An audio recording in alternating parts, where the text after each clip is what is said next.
Safety का मतलब सिर्फ हेलमेट या शूज नहीं होता है। सेफ्टी का मतलब होता है किसी ऐसे रिस्क को पहले ही रोक देना जो बाद में किसी का जिंदगी ले सकता है, किसी का लाइफ ले सकता है। दोस्तों, एक्सीडेंट 1 सेकंड में होता है, लेकिन सेफ्टी इग्नोर करने का डिसीजन रोज लिया जाता है। एक प्रोजेक्ट मैनेजर का सबसे बड़ा काम सिर्फ प्रोजेक्ट कंप्लीट करना नहीं होता है, बल्कि उसके यहाँ पे जितने भी लोग काम करते हैं उन सब लोगों को जिंदा घर भेजना भी होता है। अगर एक बैरिकेड लगाना किसी की जान बचा सकता है, कोई एक्सीडेंट होने से रोक सकता है, तो वो बैरिकेड लगाना कोई एक्सपेंस नहीं बल्कि जिम्मेदारी है। दोस्तों, अभी हाल ही में नोएडा के सेक्टर 150 में जो एक आईटी इंजीनियर का डेथ हुआ, जो कि बिल्कुल यंग था, तो आपको क्या लगता है वो एक अनप्लान एक्सीडेंट हुआ या फिर प्लान हुआ? तो दोस्तों, वो एक्चुअली एक प्लान सेफ्टी फेल्योर था। सोचो, एक आदमी, एक लड़का रोज की तरह वो ऑफिस से घर जा रहा था, ना तो वो किसी साइट पे काम कर रहा था और ना ही उसे किसी रिस्क का आइडिया था।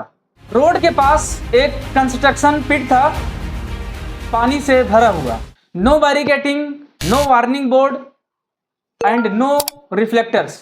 एक गाड़ी आती है और सीधे उस पिट में गिर जाती है। तो सोचो, अगर वहां पे एक बैरिकेड होता या फिर एक कोई साइन बोर्ड होता या फिर कोई रिफ्लेक्टर होता जो ये बता सकता था कि सीधे जाने पे डेंजर एरिया है, कोई भी एक्सीडेंट हो सकता है, तो आज हमारे देश के किसी एक फैमिली का यंग बेटा जिंदा होता, यंग इंजीनियर जिंदा होता। तो दोस्तों, यहाँ पे किसी वर्कर का गलती नहीं था, ना ही किसी ड्राइवर की गलती थी। ये गलती था पूरे एक प्रोजेक्ट मैनेजमेंट सेफ्टी प्रोटोकॉल का फेल्योर था। यानी कि वहाँ पे रिस्क आइडेंटिफाई नहीं किया वहाँ के लोगों ने और उसको 100% इग्नोर कर दिया गया। किसी भी प्रोजेक्ट मैनेजर का काम सिर्फ प्रोजेक्ट को टाइम पर कंप्लीट करना या फिर डेडलाइन फॉलो करना नहीं होता है, इवन सिर्फ बिलिंग करना भी नहीं होता है, बल्कि उसका काम होता है किसी भी डेंजरस एक्सीडेंट को स्टॉप करना, टाइम पे उस रिस्क को रिजॉल्व करना किसी एक्सीडेंट होने से पहले, चाहे प्रेशर कितना भी हो। याद रखो, सेफ्टी एक रूल नहीं, यह एक डिसीजन होता है, और एक गलत डिसीजन सिर्फ प्रोजेक्ट को ही नहीं बल्कि किसी की जिंदगी खत्म कर सकता है। तो दोस्तों, ये कोई पहला केस नहीं है। नोएडा का ये एक्सीडेंट बोलो या फिर इंसिडेंट बोलो, ये अभी शांत हुआ नहीं कि दिल्ली में एक और केस सामने आ गया।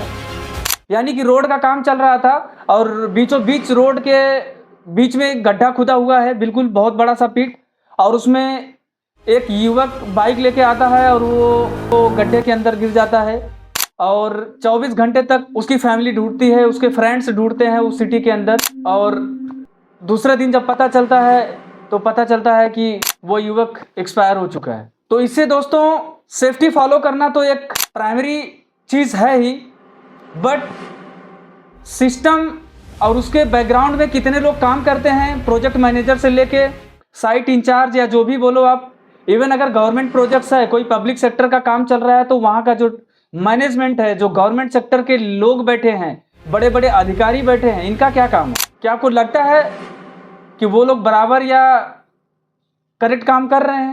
आपको जो भी लगता है दोस्तों, कमेंट बॉक्स में आप ज़रूर बताएं। और ऐसे ही वीडियो के लिए दोस्तों मेरे चैनल पर बने रहें। वीडियो को लाइक करो, शेयर करो, और चैनल पे नए हो तो सब्सक्राइब करो। मिलते हैं दोस्तों एक नए वीडियो में नए टॉपिक को कवर करते हुए। तब तक के लिए दोस्तों, जय हिंद, जय भारत, धन्यवाद।